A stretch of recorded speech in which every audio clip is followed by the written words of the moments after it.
joined by us in another video of Dead by Daylight. My name is Cubeproductions. Today we're using Skull Merchant as always, using a really interesting build that I actually made up myself. And this build consists of basically blocking every single thing that Survivor's trying to do so we can win the game pretty easily, hopefully.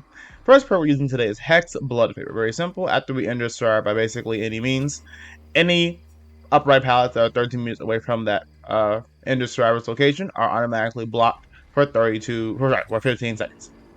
With Hex Undying, basically what the perk does is if a survivor were to cleanse one of our Hex totems, instead Hex Undying is cleansed instead. This is the way we can protect our blood favor. We have cruel limits, a perk you probably have never seen. This perk is very simple. Every time a survivor completes a gen, every single window and vault is blocked automatically for 30 seconds. And then we have None Are Free, a perk from the Ghoul. Basically, every time we hook a survivor, we gain a token up to 4.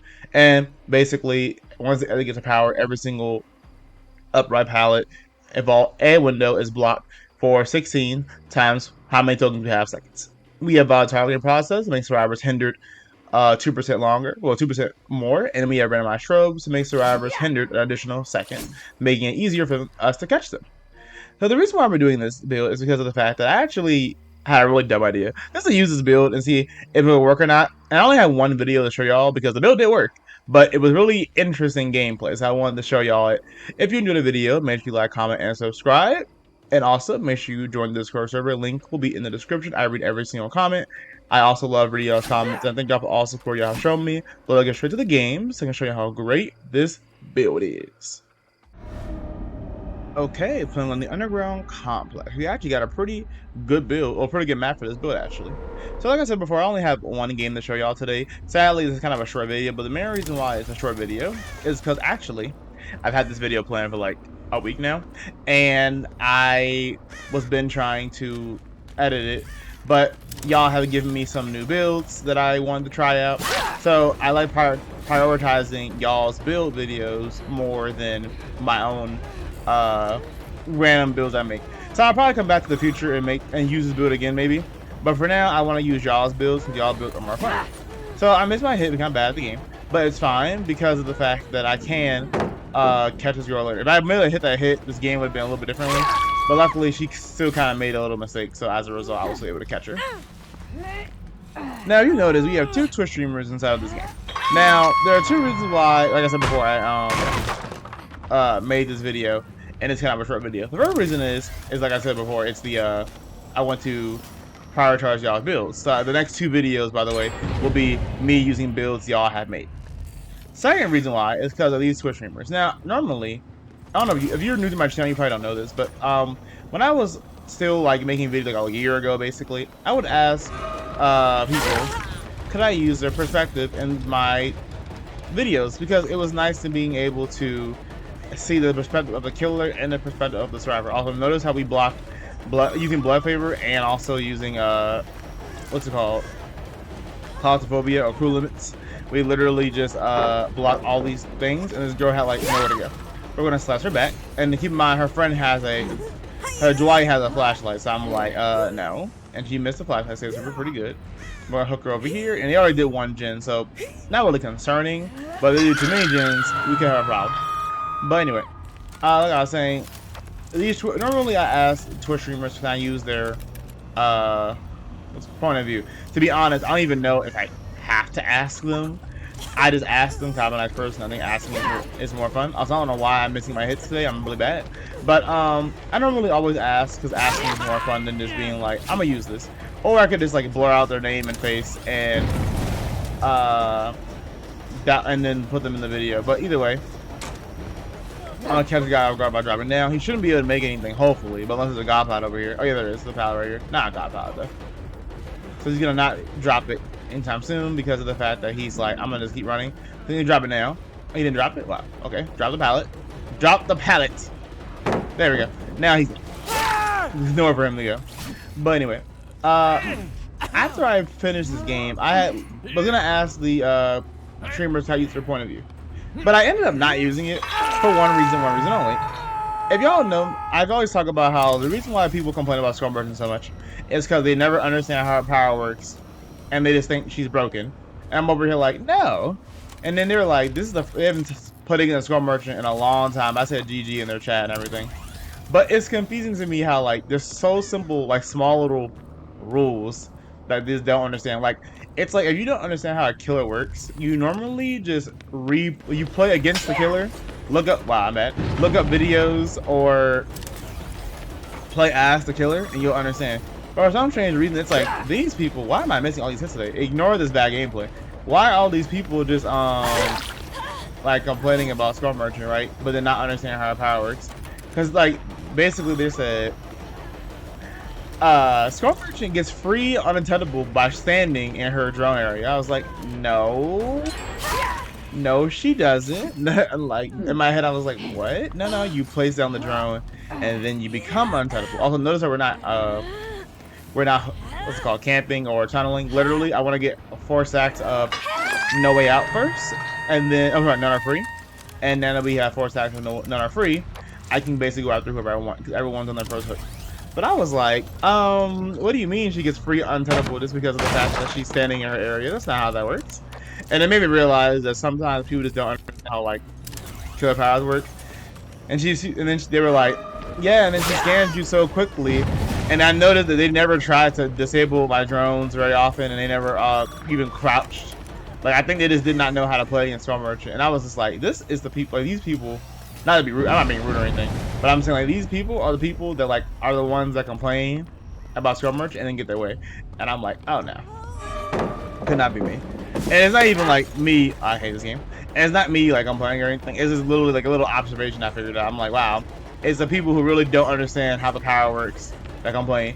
Then the people who do understand how the power works, they just hate her because she's born to play against, I guess. But they also understand she has 85 billion counterplay. Slaps her back open.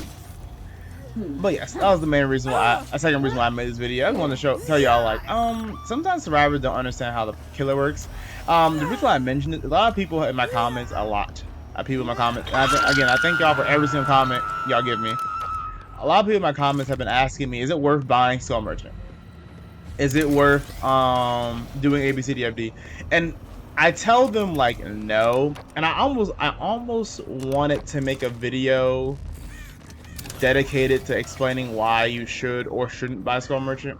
But I felt like, is that really something I want to do? Another video idea, by the way, I had also right here. My controller was acting really stupid, and I could not turn my camera to the right. So even though I saw that girl, and I definitely go after her, because my controller was like, let it mess up real quick. I ended up not actually getting an easy hit I could have got. So that's the reason why you didn't see me chase her. My controllers have been acting really bad lately. It's always been happening, but it's like my controller sometimes just decide not to work. So right here, normally I would go after the other girl, but because this girl injured first, and I was like, no, she's dead on hook. I was like, I'm gonna go after you, and I'm gonna quickly kill her. Cause I was afraid they were gonna do more gens, and I was like, if one person's not dead by 2-3 gens, normally 3, they gotta die. So like, here you go. Oh, she's dead. I didn't even turn her. I literally hooked every single person. As you can see, they did a gen right there. Now notice how the only person that's actually the only people who are actually disabling my drones are the what's it called? Bottom 2 and not the Twitch streamers. Although that's not true actually. There was one time where one of the Twitch streamers did disable my drones, and then they said I thought when you disabled her drones they went back to her, and in my head I was like, oh what? Because again I was like, I think these survivors don't know how to play against Skull Merchant. And it's not that they're bad survivors, it's just they literally don't play against Skull Merchant ever, because Skull Merchant is rarely seen because he's trash. And then also it's like they just don't understand that Skull Merchant got changed like 5 billion times. Also, it is true that behavior has a hard time explaining sometimes how Skull Merchant works. Speaking of this, I was watching the stream after I finished the game before the VOD, and I realized that one person in my comment section, I believe his name is Gay Loverboy, by the way, he has said that he was watching someone stream, but he was playing against a streamer, and when he was playing against the streamer, he noticed that the hindered side effect that he put on the survivors with the drones was stacking. And I was like, I don't think it stacks because, you know, the hindered normally doesn't stack or anything. But when I had watched the stream, and this happened a while ago actually, I just never mentioned it until now. And if you're watching Gay Lover Boy, I have answered your question. Yes, the haste and hinder stacking, they definitely stack. Like, I was watching and they went from, it said 8% or like 9.6% hinder, and then it went to 18 or 19. I was like, oh wait, what? I was like, oh wow, it's definitely less stacked. So like it was stacked. So basically, it'll be like 8% hinder, and then if I hook a survivor, if I scan them again, it'll go to 16% for 3 seconds, and then it'll go back down to 8. So it just like it does stack actually. So another little tip I'll give y'all is make sure you continuously hit survivors with your drones, because it will continuously stack the hinder. And also, of course, it'll stack the haste too if you can get it. But the haste, in my opinion, is harder to get than the hinder, because the hinder lasts for a long time, like 6 seconds. And then you can increase it to 7 thanks to randomized strobes. But the haze only lasts for 5 seconds, so it's kind of hard to actually get the haze, in my opinion. There we go. Then we're gonna hook this person right here. But yeah, they said I thought her Skull Merchant's drones went back to her when you hacked the thing, and I was like, oh no. So right here, I kind of stood right next to the hook with the guy in my hand. I was like, if they go for the save, I should be able to rehook him.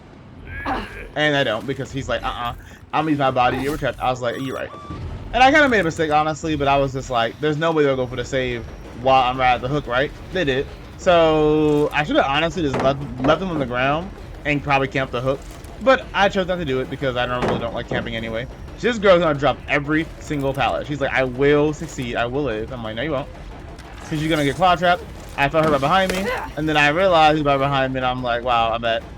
I wonder how, like, when I record this video, because honestly, I am playing bad. I noticed though, I have been missing a lot of my hits in my recent videos. I don't know why I've been doing that, to be honest. And believe me, it's not because I'm bad.